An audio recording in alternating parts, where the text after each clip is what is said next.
10টা টাকা নিলাম। কানে কথা যায় না নাকি? শুনেছি। কেন নিলাম? শুধুবে না? শুধিয়েছি কখনো? আমি যদি 10টা টাকা উড়িয়ে দিই? দেবে?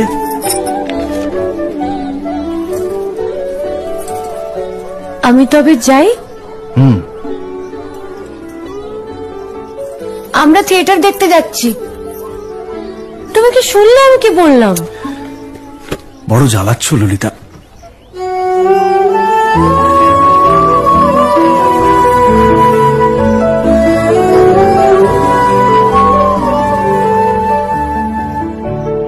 কি হয়েছে? আমরা সবাই থিয়েটার দেখতে যাচ্ছি।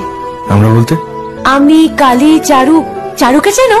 ওই যে পাড়ার মোড়ের বাড়ির আমার বন্ধু। ব্রাহ্মবাড়ি। হ্যাঁ, ওই চারু, চারুর মা আর ওর মামা। এই মামাটিকে? খুড়ির মামা তো ভাই, কিরিন বাবু। সে তো মুঙ্গেরে থাকে, কলকাতায় পড়তে এসেছে। সেখানের কলেজে নাকি আর বেশি পড়ার উপায় নেই, তাই এখানেই ভর্তি হবে। বাহ, তার সম্পর্কে সবকিছু একেবারে ঠোঁটস্থ করা হয়েছে দেখছি।